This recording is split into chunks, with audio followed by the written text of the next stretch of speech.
우리는 이 시장에서 어렵게 일을 해주고 제작사들한테 장비를 사주고 또 캐피탈에서도 돈을 써주고 근데 희한하게 또 어디 한 군데서도 갑인 경우가 없어요. 먼저 첫 번째로 우리 건설기계 대여업자의 위치 그리고 그 속에서 우리가 어떤 노력들을 했었는지 잠깐 살펴보도록 하겠습니다.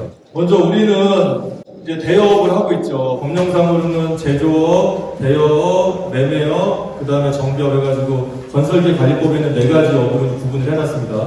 그 건설기계 관리법을 처음 만들 당시에 그 법을 만들고 건설기계 사업을 어떻게 앞으로 개선할 거냐 고민했던 사람들 중에서는 대여업을 규모를 키워서 전문건설 업 중에 하나로 편입을 시키자 이제 이런 고민들을 하셨던 것 같아요. 근데 결과적으로 그렇게 되지는 못했습니다. 지금 이제 한두 대 가지고 일하는 사람이 다수인 거잖아요. 이런 실정에 맞게 뭔가 일이 풀어졌어야 되는데 그렇게 못한 세월이 있었던 겁니다. 종합이 있고 이제 단종이 있는데 그나마 단종하고라도 계약을 했으면은 체불받기가 조금 나아요. 중간에 여기 하나가 더 껴있으면 이제 거기서부터 골 때려지는 거죠. 왜냐면은 돈은 여기서는 거의 나왔죠. 이제 여기서 이상이 생기거나 여기 중간에 낀데서 뭔가 문제가 생기는 경우가 많죠. 지금 방침은 무조건 원청 조진다 이거예요. 우리 체불 나면. 그런데 당시 예전에 노조하기 전에는 사실 현장 사무실 가가지고 현장 원청 소장 만난다는 게 쉽지가 않죠. 우리가 만나러 들어가지도 못하고. 근데 이 중간에 끼면은 무슨 문제가 생기냐면 대부분 아는 사람이란 말이에요. 그리고 이 사람이 어쨌거나 평소에 일을 주던 입장이기 때문에 또 인간적인 관계도 있고 그리고 경우에 따라서 이 사람도 곤란한 걸 같이 겪고 있는 경우가 많다 보니까 그냥 애만 끌다가 그냥 만약에 체불 없이 그동안 일하셨다면 진짜 아파트 한 두세 채씩은 다 가지고 있었을지도 몰라요. 돈 좀 벌만하면 뭐 어디선가 한 번쯤은 이제 체불이 생기죠. 근데 또 골 때리는 게 뭐냐면 우리는 일을 해주는 입장이란 말이에요. 현장에서 어렵게 일을 해주고 또 제작사들한테 장비를 사주고 또 캐피탈에서도 돈을 써주고 근데 희한하게 결과적으로 어디 한 군데서도 갑인 경우가 없어요. 물론 계약서상에는 갑이지만 현실적으로는 을도 아니고 막 병정 정도 되는 경우가 많죠. 초창기에 중기협회부터 해서 지금 법정 불법단체라고 말하는 대한건설기계협회가 만들어졌고 이게 똑바로 활동을 했으면 우리가 노동조합이냐 한국노총이냐 연합회니 만들어질 필요가 없었죠 사실. 근데 이 대한건설기계협회는 도저히 안 됐던 거죠 이제. 특히 IMF 끝나고 기름값은 지금도 이제 경유가 많이 올랐다고 난리인데 그때는 진짜 뭐 이제 IMF 때 현장이 다 죽었다가 현장에 이제 생겼어요. 그랬는데 단가는 그대로고 기름값은 막 오르고 그래서 믹서트럭 협회에서 이제 회의를 합니다. 운반비를 올려야 되는데 대한건설기계협회로는 더 이상 안 되겠다. 그래서 2000년도에 레미콘이 먼저 민주노총 찾아와서 전국 건설운송 노동조합을 만듭니다. 그 덤프현대를 만듭니다. 어떻게 만들어지냐면 2004년도 봄에 차를 세우고 단가가 개판이니까 단가 안 올려주면 일 안 하겠다 라고 하니까 그렇게 2, 3일을 세웠더니 이제 딴 동네 차를 불러가지고 다 이제 현장만 뺏긴 상황이 돼버렸죠. 그래서 덤프분들 상담을 해서 건설운송노조에 가입하라고 하니까 그때 저분들 말씀이 야 우리가 왜 레미콘 밑으로 들어가는지 이런 얘기도 하시고 처음에 굴삭기 노조 가입하라고 하니까 우리가 왜 또 덤프 밑으로 들어가냐고 그런 똑같은 얘기 하시더만요. 그랬죠. 그게 아니라고 얘기해도 일단 이 현장이 레미콘이니까 생각들이 일단 그렇게 하시더라고요. 노동자로 가입 못하고요. 그분들이 이제 생각이 약간 그런 상태였기 때문에 그래서 화물연대 이름 비슷하게 해서 덤프연대라고 이름 제가 지었어요. 제가 가입원서 만들고 가서 가입원서를 받았습니다. 길거리에서. 근데 덤프연대 분들이 대단한 투쟁을 하십니다. 이분들이 정말 눈물 나는 투쟁을 하세요. 엄청 정말 잘하셔서 레미콘 노조할 때는 노조가 그냥 어떻게 보면은 2001년도 파업 잘하고 약간 명맥만 유지하는 수준이었는데 덤프가 들어오면서 엄청나게 정말 열심히 일하시고 우리 장비만 있었던 게 아니라 우리 지금 건설지부 있고 무슨 전기노조도 있고 다 따로 있었거든요. 옛날에 그거를 2007년도에 다 합칩니다. 그래서 건설노조, 토목건축분과, 전기분과, 타워크레인분과 등등 해서 우리는 건설기계분과위원회로 합치고 2008년도에 굴삭기가 처음 가입을 해요. 2010년도에 이제 본격적으로 굴삭기 이제 사업을 노조에서 했죠. 그러면서 당시에 그 수련하면서 만들어진 8대 요구안이 있었습니다. 수급 조절하고 뭐 체불 및 어음 근절, 작업시간 단축, 임대료 인상 지금하고 비슷해요. 표준 임대차 많이 그래도 현장에 만들어진 것들 낳고 현장에 정착시키는 단계에 있는 것들이 좀 있죠. 체불은 예전에 비하면은 많이 그래도 없어졌죠. 이게 뭐냐면 2009년도 과천 종합정부청사입니다. 건설기계 경영인 연합회하고 전국 굴삭연합회랑 반씩 모여가지고 수급조정 집회할 텐데 혹시 여기 가셨던 분들 계신가요? 여기? 네. 아무튼 그래서 건설기 연합회는 2009년도에 세계 집회한 이후에 자기들끼리 논의해서 2011년도에 건설기 연합회라는 이름으로 만들었다가 연합회의 목적은 뭐냐면 대한건설기협회처럼 공법단체가 되겠다. 근데 결국 안 됐고 개별연명 사업자 협의회 이름으로 지금 활동하고 계십니다. 우리는 노동조합으로 가는 이유는 열악한 사람 중심으로 활동이 돼야 그나마 좀 여유 있는 사람도 따라 붙을 수 있다. 여유 있는 사람 중심으로 일이 되면은 없는 사람은 죽는 거거든요, 이게. 그 구조에서는. 노동조합은 기본적으로 그런 정신으로 있는 거고, 민주노총이라는 어쨌든 우리가 뭐 집회 많이 한다고 모르는 사람들 욕도 하지만 민주화 투쟁도 하고 사회적 약자를 위해서 계속 투쟁한 조직이잖아요. 그리고 100만이 넘는 큰 조직이지 않습니까? 그런 힘을 가지고 했기 때문에 가보세요. 믹서 트럭하고 덤프 수급 조절 되어 있습니다. 덤프가 5만 대 있고 굴삭기가 16만 대 정도 있어요. 등록된 게 지금. 덤프 당시에 수급 조절 투쟁할 때 10,000대가 안 됐어요. 조합원이. 10,000대가 뭐예요? 몇천 대 안 됐어요. 그런데도 덤프하고 레미코는 수급 조절을 했습니다. 2009년도에 3개 단체가 모여가지고 저런 어마어마한 집회를 했는데도 결국 굴삭기 수급 조절 못했잖아요. 이 연합회 구조로는 실제 우리가 생각하는 법제도 개선 투쟁이라든가 굴삭기 하는 사람들의 어떤 삶의 질을 개선하기 위한 사업을 하는데 정책적인 역량이라든가 힘이라든가 이런 게 부족하다는 게 현실적으로 이미 지난 역사를 통해서 증명되고 있다. 그래서 노동조합을 강화하고 노동조합을 통해서 굴삭기의 어떤 삶의 질을 높이는 활동을 해야 된다. 굴삭기 현안에 대한 그래서 8가지 정도를 꼽아봤는데요. 첫 번째 체불 관련해서 노동조합이 했던 사업들입니다. 먼저 시공참여자 제도를 2008년도에 노조가 저희가 폐지를 했습니다. 시공참여자 제도가 뭐냐면 아까 원청 있고 전문건설 업체 있고 우리가 있었잖아요. 그 중간에 낀 게 이제 시공참여자인데 그런데 시공참여자는 언제 생겼냐면 성수대교 무너지고 성수대교가 무너졌는데 만약에 용접을 잘못해가지고 그게 무너진 거라고 하면 감리 새끼를 처벌해야 되잖아요. OK 사인해준 새끼를. 근데 어떤 사람이 용접 팀장이었냐? 그 기록을 남겨라라는 게 시공참여자 제도예요. 처음부터 법이 잘못된 의도로 만들어진 거죠. 그런데 또 저거를 건설사 새끼들이 어떻게 악용하냐? 건설산업기본법에 제야도급 불법되어 있는 거를 시공참여자라는 걸로 들어오면 제야도급을 합법으로 인정해주는. 그래서 장비 배치하던 사람들이 다 시공참여자라는 거, 우리는 그 서류를 본 적 없지만 그런 걸 하나씩 사인하고 일을 했던 거죠. 이거 폐지를 했습니다. 어떻게 폐지했냐? 2007년도에 건설기능인력 근로개선대책 추진현황 점검 산업정책비서관실이라고 써있는데요. 청와대 산업정책비서관실입니다. 이게 그 회의자료예요. 여기서 뭐 했냐면 시공참여자 제도를 폐지하겠다라고 2007년도에 발표해서 2008년도 1월 1일부로 없어졌습니다. 어떻게 하게 됐냐? 이 같은 회의자료 뒷페이지입니다. 주요 분부 현황, 파업 원인 및 경과. 이게 건설노조가 막 2004년도, 5년도, 6년도 파업한 거를 막 써놓습니다. 2006년도에 대구 경북 건설노조는 파업했는데 뭐 일당 인상, 시공참여자 제도 폐지 뭐 등등 하면서 파업을 했는데 6월 12일 날 대구 수성경찰서 폭력시위 등으로 노조와 경찰 측 부상자가 다수 발생하는 등 과격 양사. 그래서 이 사건으로 우리 대구 경북 건설지구 간부들이랑 조합원 30명이 구속됩니다. 우리가.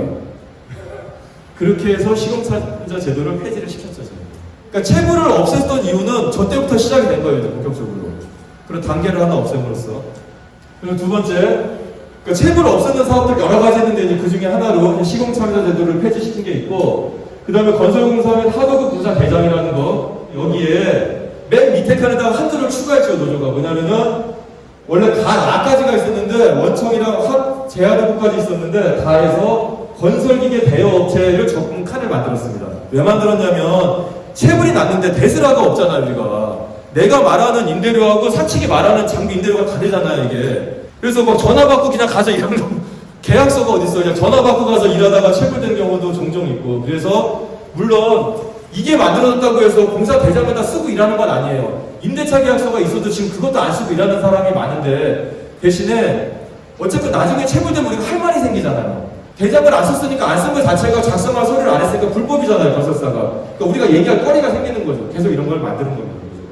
그리고 하도급 대금의 직접 지급, 발주자 직접 지급 조항 신설. 뭐냐면은 건설사가 발주자, 예를 들면 LH하고 계약한 게 있으니까 무조건 LH는 자기네가 계약한 사람하고만 돈을 줘야 되지 우리하고는 상관이 없잖아요. 사실 LH는 상관이 없는 건 아닌데 우리랑 뭐 계약 관계 있는 건 아니잖아요. 우리는 건설사나 사무실이랑 계약을 하거나 전화 받고 간 거지. 우리가 전문 만나가지고 원청한테 직불동의서 써달라고 해도 전문 건설 업체 새끼들 돈 안 주는 새끼들 그것도 안 써주는 새끼들이 많잖아요. 법령에 발주처가 직접 줄 수 있도록 근거조항을 만드는 겁니다. 2008년도에. 이게 어떻게 2008년도에 가능했냐? 그러니까 우리 건설 기계 따로 있고 터보크레인 따로 있고 전기 따로 있고 토목건축 따로 있던 노조를 2007년도에 합쳤잖아요. 합치니까 힘이 세졌겠죠. 그래서 2007년도 투쟁의 성과로 2008년도 1월 1일부터 법이 개정된 겁니다. 그러니까 실제 개정은 2007년도에 된 거죠. 시행이 2008년도 1월 1일부터니까. 그리고 또 체불 때문에 아주 그냥 개고생 많이 했는데 또 여러 가지가 있습니다. 건설기계 유계차 계약서 작성 중단. 그 다음에 건설기계 대여대금 지급 확인제도. 그 다음에 지급 보증제도. 이게 건별 보증에서 현장별 보증으로 개선되긴 했지만 아직도 뭔가 좀 개선해야 될 게 많다고 지회장님이 이제 말씀하셔서 이게 이제 2012년도, 13년도 무슨 일이 있었냐. 투쟁을 여러 가지 했는데 이게 어디냐면은 그 국내동 서울 톨게이트입니다. 경부고속도로. 사람이 올라가 있어요. 원래 올라가면 안 되겠죠. 거기 올라가서 뭐 하고 있냐. 나라에서 일 시키고 돈 떼먹냐. 명예롭은 건설기계 노동자 가장 파탄 직전이다. 이랬으니 돈을 달라. 체불이 난 당사자들이었고 체불 투쟁에서 추석 앞두고 이제 우리가 체불을 다시 한번 이수화시키려고 올라가는데 이때 이 두 분이랑 그때 우리 박대규 위원장이라고 우리 기계국가위원장 전에 하시던 분이 있어요. 그분하고 저하고 4명이서 여기 올라갔는데 물론 밑에 저분들 많이 있죠. 이제 4명이서만 투쟁한 건 아니고 올라간 게 4명인데 방송국이랑 막 인터뷰 찍고 이제 그러고 이제 내려왔습니다. 근데 저분 한 분은 그 이제 체불 때문에 가입을 하셨어요. 사실 당시에. 근데 한참 투쟁하는 같이 이제 사무실 점거하다가 사무실 나와서 그 앞에서 집하는데 얘기하시면서 막 약간 울먹이시더라고요. 그래서 딴 거보다 막 이렇게까지 도와줄 줄 몰랐다. 사람 같이 노조에서 그러면서 아무튼 뭐 그렇게 하셨습니다. 그래서 이런 과정을 통해 가지고 그러니까 이거는 상징적인 사건이고 그러니까 집회 무지하게 했죠. 서울 쫓아 올라가가지고 그러니까 서울 왜 가냐 이런 거 하느라고 매년 갔다 온 거죠. 근데 이제 버스에서 왜 가는지 막 교육 자료 같은 거 봐야 되는데 이제 술만 먹느라고 왜 가는지 모르고 갔다 왔지만 아무튼 이런 거를 다 한 거다 갔다 와서 그걸로 끝이 아니라 하도급 및 건설기계 대여대금 지급 지원 이자제 이제 만들고 뭐 이것도 뭐 그 이자를 받는다기보다 자꾸 건설사를 귀찮게 포괄 수 있는 뭔가를 만들어 놓는 거죠 이제. 건설기계 대여대금 포괄 지급 보증으로 이제 바꿨고 그 다음에 체불 나는데 물론 이제 목수들 체불이긴 하지만 체불 자꾸 내면은 공공공사 하도급 참여 제한 두게 하고 하도급 처벌 강화하고 공공공사 발주자 대금 지급 의무화. 그리고 문자 받으시는 분들 있죠. 요새는 가끔 현장에 보면은 돈 기성 내려갔습니다. 입금 확인하세요. 문자 이거 그냥 나가는 게 아니라 저희가 건설법 개정해서 나가는 겁니다. 2019년도부터 노조가 이런 투쟁을 한 겁니다. 노조가 한 거예요. 아까 그 4명에서 거기만 올라가냐? 이거는 2014년도 사진입니다. 이거는 2017년도쯤인 것 같은데 광화문 광장입니다. 시청 광장 좁아가지고 조합원 늘어서 광화문으로 옮겨왔습니다. 이제 윤석열 대통령 각하 성각지 가셨으니까 우리 용산으로 이제 또 왔다 갔다 됐는데 이렇게 계속 하면서 그런 거 만들고 우리 이야기하는 30일 이내 지급해라 그런 거 가지고도 몇년 집회하고 계속 활동을 해왔습니다. 임대료 관련해서도 우리가 장비 임대료 뭐 태는 얼마, 육답으로는 얼마 해가지고 이제 표 만들어가지고 뿌렸잖아요. 물론 그것 때문에 지금 공정위 수사를 받고 있긴 하지만 잘 하셨어요, 아무튼. 근데 그렇게 하는 거를 시장 단가라고 하고 이제 풀어서 이제 우리 장비도 기름값 얼마, 인건비 얼마, 뭐 유지비 얼마 이렇게 해서 풀어서 쓰는 거를 표준 임대료 그렇게 얘기하는데 신공항을 뭐 가덕대가 지면 9조 8천억이 들고 밀양에다 지면 10조 3천억이 든다. 아무튼 이때 9조가 드니 10조가 드니 말할 때 저 돈을 그냥 뭐 전봐 가지고 나온 돈이 아니잖아요. 계산을 한 겁니다. 그 계산할 때 장비 임대료는 불사기 봉투는 얼마, 육답으로는 얼마가 다 써놨겠죠. 흙을 몇 누배를 어디서 산을 까가지고 몇 누배를 묻어야 되니까 그거를 하려면 덤프가 몇 개고 그 몇 누배를 파내려면은 굴삭기가 몇 대 있어야 되고 이거를 다 계산을 하는 겁니다. 저게 10조씩이나 되는 거를. 그럴 때 그냥 6W이 얼마, 텐이 얼마 단순하게 하는 게 아니라 기름값 얼마, 그리스값 얼마 이걸 다 계산한다는 거죠. 얼마나 구체적으로 뽑냐면은 경유가 시간당 여기 HR당이라고 써있는데 시간당 몇 리터가 들어가냐? 봉투는 5.6리터, 6W는 11.6리터, 그러니까 12리터, 8시간, 그럼 100리터쯤 들어간다는 얘기죠. 그렇게 계산했을 때 아까 10조 구조라고 말할 때 장비 임대료 얼마로 걔네가 친 거냐? 6W는 경유가 포함해서 대충 89만원 정도. 근데 이게 1,459원, 제가 3월달쯤에 계산한 건데 어제 밤에 뭐 있냐면 2,000원으로 다시 계산한 거예요. 기름값 넣어서 100만원 정도 나옵니다. 100만원, 6W는 지금. 그러니까 10조 구조라고 말할 때 정부에서는 6W 기사님한테 100만원 주는 걸로 알고 있는 거예요, 지금. 윤석열 대통령 각하는. 그 돈 다 받으시는 분은 별로 안 계실 거예요, 아마. 월드로 하면 얘네 무조건 25일 곱합니다, 여기다가. 뭐 비가 대만와서 까고 그런 거 없습니다. 월대로 들어가는 경우에 뭐 텐이니까 기름값 빼고요. 기름값 빼 2천만원. 텐 월대가 얼마죠, 지금? 1,000만원이요? 1,000만원 어디 간 거예요? 물론 이런 얘기하면은 뭐 낙찰률 얘기하는데 다 개소리입니다. 그거 이렇게 무조건 계산되는 겁니다. 낙찰률 깔고 깔 것 같으면 지들 월급을 까야지. 지들 월급을 안 까면서 임대료 말이 안 되는 거예요. 지는 이윤을 까야지. 노동거래위원회 우리 이제 담합에다가 일 못하게 했다고 등등으로 이제 걸고 있는데 예를 들면 우리가 레미콘도 요구안이 있잖아요. 지회에 제조사들 만나가지고 우리 2만원 이상, 뭐 제조사가 뭐 5천원 이상 하다고 뭐 만원에 이제 합의를 보고 이런 거 있잖아요. 그런 방식의 어떤 교섭 구도를 만들면 지금처럼 공정이 어떤 그 탄압을 좀 피해갈 수 있지 않을까. 뭐 그런 고민을 좀 하는데 그 추후에 그러니까 그런 거를 지회 운영위에서 그런 걸 논의하셔야 되는 거죠. 그런 거를 또 조합원들하고 그러니까 공정이 수사 들어오는데 우리 X 됐어 어떻게 이게 아니라 방법이 충분히 있거든요. 조합원들하고 쫄지 말라 얘기 설명하고 그런 거 하셔야죠. 일자리 뭐 이렇게 해서 우리는 아까 말한 대로 굴삭기끼리만이 아니라 정불련이 아니니까 전체 같이 해서 이렇게 하고 있다. 근데 여기서 일자리는 참 어려운 것 같아요. 우리 간부의 권한과 책임 문제도 있고 현장에서 교섭 정보. 그러니까 조합원들은 내가 교섭을 가서 다 공정하게 하는데 조합원들은 의심하는 거죠. 간부가 더 헤쳐먹는다. 누구 차는 어디 박혀있는 것 같더라. 근데 한편으로 보면 구구절절하게 정보 공개를 함으로써 그런 것도 좀 해소할 수도 있지 않을까. 쉬운 건 아닙니다. 배차 문제, 뭐 공정거래위원회와 채용 절차법, 아까 제가 말씀드린 그런 방식도 우리가 고민을 해봐야 될 것 같고, 수급 조절. 이거 사실 투쟁하다가 언젠가부터 자연스럽게 안 하고 있어요. 저희도 안 하고 연합회도 안 하고 있습니다, 지금. 근데 다시 투쟁할지 말지 논의가 필요한 것 같습니다. 잠정적으로는 너무 늘어서 이제 와서 뭐 이렇게 얘기를 했는데, 아무튼 논의가 필요한 거 아닌가 생각이 듭니다. 작업시간, 8시간. 저는 8시간 투쟁은 정글련도 꽤 공헌한 바가 있다고 생각합니다, 사실. 노동조합이 어쨌든 중심적으로 하고, 연합회도 지역에 따라서는 그 공헌한 바는 있다고 생각을 합니다. 표준임대차 계약서도 우리가, 공정위 표준계약서도 우리가 이제 투쟁해가지고 만들어냈습니다. 거의 8시간을 쓴 거죠, 거기다가.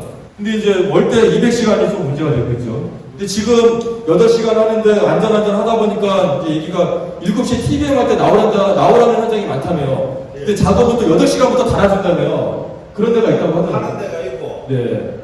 시행을 하는 데가 있고, 안 하는 데가 있고. 그래서 아무튼 이런 여러 가지 문제에 대해서도 그런 문제가 있으면 우리가 논의를 이제 해야 되고, 월대는 월대다. 아까 지금 기준에 대해서도 좀 굴삭기 지회장님들 전국 모임을 할 거거든요. 논의가 좀 될 필요가 있을 것 같고. 왜냐면 지회에서도 서울에서 이렇게 하래라고 하면 좀 하기가 낫잖아요. 현장에다 얘기하기가. 지금 200시간을 160시간으로 낮추는 요구를 하고 있는데 지금 170 몇 시간인가 180 몇 시간 정도 선에서 지금 논의가 되고 있습니다. 임대차 계약서 등등등등 이런 일들을 뭐 해왔고요.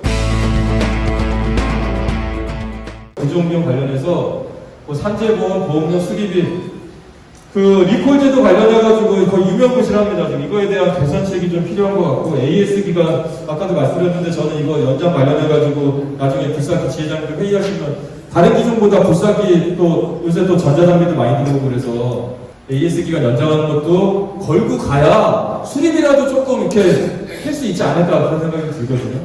고민을 해볼 필요가 있겠습니다. 그리고 보험료도 그 보험사도 지금 특히 앞사거리가 그런데요. 아무튼 노조가 같이 사업을 했는데 사실 큰 성과는 없습니다 아직까지. 근데 좀 필요하면 할 필요가 있을 것 같아요. 추후에 유류비, 감가상각비 이건 뭐 넘어가서 시간 관계상 사고 처리 이건 관련해서 산재보험 적용하고 근데 문제가 안전 했더니 이 새끼들이 안전한 현장 만드는 게 아니라 교육만 해서 막 같은 교육 2번 받고 옛날에 불쌍히 조종사 딸 때 봤던 그런 얘기들 하고 앉았으니 문제입니다. 개선이 좀 필요한 것 같습니다. 그리고 이거는 아직 노조 공식 결정사항으로 된 바는 없는데요. 저는 우리가 대바가지 문제가 처음 제기됐을 때 작은 장비, 큰 장비 하시는 분들끼리도 이해관계가 다르고 본인 특성에 따라서 이것저것 새로 나오면은 막 끼고 하시는 분들이랑 그냥 일하시는 분들이랑 또 다른데요. 덩크는 15톤이랑 앞사발이랑 건설기계 등록표, 등록한 거 재원표 보면은 15톤은 15톤이라고 써있고 앞사발이는 24.5톤, 25.5톤 써있단 말이에요. 우리는 굴삭기는 버킨 용량이 이제 기본 일하는 걸 우리가 다 부르는데 실제 장비 등록증에는 그냥 차 무게로 되어 있잖아요. 아마 입다블이 14톤 이렇게 써있죠? 예. 근데 이거를 그 버킨 용량으로 건설기에 등록을 하면 기준이 딱 생기니까 현장에서 무리한 걸 요구할 때 얘기할 것 같은데 우리끼리도 후에 한번 검토를 더 해봤으면 좋겠다는 생각이고 그러니까 어태치먼트 얘기랑 연결돼서 또 특히 그러는 거예요. 지금 현대에서 새로 나온 장비 145 플러스 같은 경우는 뒤 오므리 부분의 무게를 더 500kg 늘린 거잖아요 지금 그 어태치먼트 장비 무게나 이런 것들 때문에 사고 예방, 정보, 뭐 협착, 낙하 다 관계되는 얘기들인데요. 특히 용도의 사용이 문제, 그 다음에 인양 문제가 생기면 또 용도의 사용과 법이 애매하단 말이에요. 확실하게 금지를 하든지 다 같이 못하게 하든지 할 수 있게 정확하게 법적으로 뭔가 안전판을 장치하든지 논의가 필요하다 생각이 되고 요새 뭐 링크도 뭐 돌아가는 것도 나오고 막 그래가지고 이제 다 끼고 막 하시는데 그런 것부터 해서 안전인증 받은 거랑 안 받은 거랑 기준이 명확하지가 않아요 이게 지금 그런 문제. 그 다음에 사고 났을 때 어저께 지회장님 말씀하시기도 했는데요. 산업안전보건 기준에 관한 규칙이라는 게 있습니다. 요약하면 부착 작업들 할 때요. 관리 감독자가 나와 있어야 됩니다. 법에. 관리 감독자가 작업지휘 해야 돼요. 총괄 책임자가 소장이고요. 사고 나면 무조건 관리 감독자 책임이에요. 왜냐하면 법에 관리 감독자가 지휘하라고 되어 있기 때문에 작업자 배치 및 지휘하라고 되어 있기 때문에 사전조사 및 작업계획서 작성 2m 이상 부착하는데 쉽게 얘기하면 그러니까 삼각 지하만 파면은 작업계획서 작성해야 되는데 작업계획서대로 거의 작업 안 됩니다. 장비 투입 대수부터 해가지고 다 써있어야 됩니다. 작업계획서 내놔야 가서 얘기해야 돼요. 사고 나면. 차량계 건설기계 우리도 자주식은 차량계 건설기계로 들어가는 겁니다. 펌프만 들어가는 게 아니고 유도자 배치하고 지방 부동치마 방지하고 각계 붕괴 방 넘어지면 무조건 붕괴 방지 안 된 거예요 그냥. 일부러 가서 다른 포크레인으로 잡아뜨린 거 아니면 넘어지면 무조건 각계 붕괴 안 된 거고 도로폭 유지 안 되는 데 많죠. 위험한 데들. 그리고 심지어 가설도로를 설치하는 기준에 견고하게 설치하고 도로와 작업장 접하였을 때는 울타리 설치해야 된다. 혹은 연석을 설치해야 된다 이렇게 돼 있는데 연석 설치하고 울타리 설치되는 데 하나도 없습니다. 바깥 패스만 막 보이지도 않게 막 2m, 3m씩 쳐놓지 현장 물론 거기가 정식 도로가 아니니까 그렇지만 가설도로라고 우리가 우기면 그 레미콘 차도 현장 안에서 들어가다가 그 건물 짓는 대로 넘어지고 재작년인가 작년인가 그런 사고도 있었어요 실제로. 복지 관련된 얘기인데 고용보험 되고 건설근로자 퇴직공제부금 적립되시는 분 손 한번 들어보세요. 하루에 5,000원씩인데요. 이 얘기를 하면 우리는 사장님이니까 적립이 안 된다고 하는데 그 타워기사는 참고로 다 적립되고 있습니다 지금. 우리 조합원님들 중에서 부가세 안 내셔가지고 형수님 이름으로 사업자 바꾸신 분들 간혹 계시잖아요. 그럼 법상으로 나는 기사잖아요. 타워기사랑 똑같잖아요. 왜 안 줘요 근데 왜 안 줘요? 그리고 아까 제가 그 돈 얘기 10조 구조했는데 거기에는 장비 기사가 스피아 기사든 뭐 월대 기사든 일대 기사든 직영 기사든 차주든지 간에 상관없이 장비 운전하는 사람 목에 퇴직 공제부금이 적립돼 있어요. 그 나갑니다. 받아내야 돼요. 휴게실 아까도 얘기 드렸는데요. 예. 타워 기사 휴게실 주는데 불사기 기사 왜 안 줘요? 예. 줘야죠. 우리가 현장에 기여도가 있는 거 아닙니까? 불사기 그 비싼 장비를 들고 가가지고 하는데 휴게실 배송해야 되죠. 현재 한 대 가지고 있어도 사업자 등록이 있기 때문에 노동자니 기니 아니니 시비가 물론 있을 수 있습니다. 그렇지만 투쟁으로도 돌파했고 지금 최소 한 대 가지고 있는 사람들에 대해서는 노동자니 아니니 시비가 거의 없어요. 지금은 실력으로 돌파해가지고 수급조절위원회가 이제 2009년도부터 가동이 됐거든요. 수급조절위원회에 누가 하냐면은 정부랑 그 다음에 공익위원이랑 이제 장비하는 당사자가 들어갑니다. 그래서 수급조절이 필요하냐 아니냐 할 때 대한건설기협회가 들어오고 노동조합이 대표로 들어갑니다. 건설노조 정책실장이 들어갑니다. 수급조절위원회. 노동조합은 이런 시비가 있지만 실력으로 극복해서 정부가 정책 파트너로 실질적으로 그렇게 같이 대화하고 있다. ILO 혁신협약 해가지고 우리가 노동조합 활동하는데 조금 더 유리한 조건에 있다. 확연히 나아진 건 아닌데 아무튼 더 할 얘기가 좀 더 생겼고요. 노조법 2조 개정이라든가 이런 거 해야 된다. 근데 이것도 2004년인가 4년쯤 사진인데요. 노동자성 인정하라고 이때 당시 레미콘 조합원들하고 그 국회 앞에 있는 서강대교라고 한강 다리에서 매달려서 이렇게 농성하던 겁니다. 그렇게 했는데 지금은 이거는 2019년도 사진인데요. 굴삭기랑 막 레미콘차, 막 펌프차 그런 국회 앞입니다. 여기도 이렇게 해도 안 잡아가요. 네. 옛날에 노조가 힘이 없고 좀 작을 때는 저렇게 둘이서 다리에 대롱대롱 매달려 투쟁했는데 지금 굳이 그렇게 안 해도 됩니다. 이렇게 투쟁할 수 있습니다. 어떻게 하냐? 현장에 이대로 일자리, 체불, 산재 등등등 문제가 많습니다. 여기서 첫 번째, 문제인데 문제를 문제라고 생각하지 않는 사람들이 있어요. 이 장비 임대료 이것만 받으면 되지. 근데 이거는 아니다. 더 받아야 된다. 현장에서 그런 얘기, 조원들이나 그런 얘기를 하시고 미처 생각하지 못했던 어떤 현장의 문제도 우리 현장은 통물 안 퍼, 휴게실이 없어, 이런 거 그런 문제들을 받아서 회의에서 그 개선하기 위한 요구를 만들고 우리 요구가 너무 정당해. 근데 기존의 이 현재 관계 속에서 이득을 보는 새끼들이 있는 거죠. 돈 처먹고 해결이 안 되죠. 그래서 투쟁을 하죠. 해결을 해서 인간다운 삶을 가는데 노동자는 뭐냐? 노동자는 회의하고 한 달에 한 번 회의하고 회의 끝나면 투쟁하는 게 노동조합이다. 근데 우리는 이렇게 전국적인 조직을 가지고 하고요. 마지막 얘기인데요. 돈 잘 벌려면 이런 문제들 투쟁하고 민주적 조직 운영 어제 또 얘기했지만 이게 중요한 문제인 것 같아요. 그래서 노동자 활동을 통해서 잘 먹고 잘 사자. 무슨 그림인지 아세요? 예. 불삭기가 조합원이 한 분도 안 계실 때도 불삭기를 그림으로 놓고 건설노조 깃발을 만들었습니다. 당사자들이시잖아요. 건설산업의 상징이고 불삭기 동지들 우리 노동자 활동을 통해 가지고 돈도 잘 벌고 또 안전하게 일하고 오래도록 일했으면 좋겠고 그리고 이 나이를 몇 살 더 먹다 보니까 우리가 돈 버는 것도 중요한데 우리가 큰 기업을 다니는 게 아니다 보니까 애경사 있을 때 저도 엊그제 동생 결혼했지만 연락하고 할 때도 많이 없는 경우도 많잖아요. 근데 노동자 하면서 같이 일하는 동료들 많이 생기고 그게 인생에서 또 큰 좋은 점 아닌가 생각이 되거든요. 그래서 우리 일하시다 보면 우리가 분명히 싸울 일이 있습니다. 부부간에도 싸우는데 싸울 수 있습니다. 잘 싸우고 또 오해도 풀고 화해도 잘해서 우리 천년만년 잘 먹고 잘 살면서 노동자 활동 즐겁게 했으면 좋겠습니다. 감사합니다.